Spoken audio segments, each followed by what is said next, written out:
اولا نحن نحكي على تعديل وزاري يسبق التحوير اللي كان باش نقراو قراءه سياسيه تحليليه، على خاطر ثم وزارات شاغره وما تمش تعيين وزراء فيها كما وزاره الثقافه وكما وزاره النقل. ما نجموش نحكيو على التحوير الوزاري، نجمو نحكيو على تعديل وباش يجي من بعده على حسب المعطيات وحسب التحليل باش يجي من بعده تحوير وزاري يمكن بسد شغور في وزارتي الثقافه والنقل، ويمكن بعض التعديل على وعدد ما تصورش كان كبير من الحقائب، يمكن 3-4 حقائب وزاريه في اطار تحوير وزاري. هذا ما يمكن انتظاره في قراءه سياسيه معناه.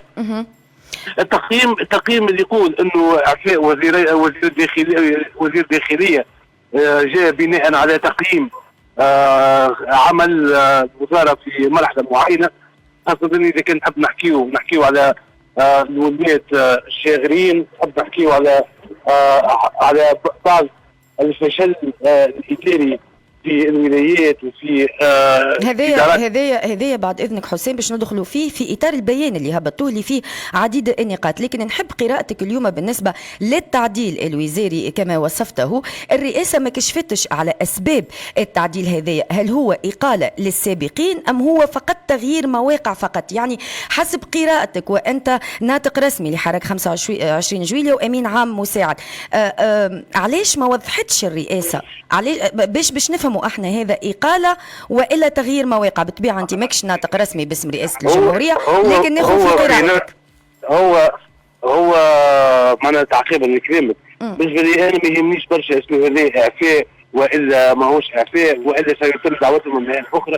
هذا يرجع للسيد رئيس الجمهوريه بالنظر، وهذا يرجع بالنظر رئيسه الجمهوريه. انا بالنسبه لي سياسيا انه التعديل هذا جاء في وقته، خاصه على مستوى وزاره الداخليه جاء في وقته.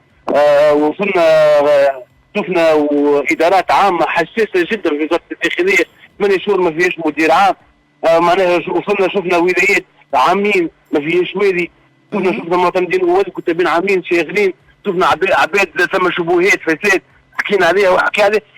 نفكرك رئيس الجمهوريه في خطاب مع وزيره العدل قال انه ثم شكون جاء باش يعاون على مكافحه الفساد انخرط في عصابه الفساد هذه.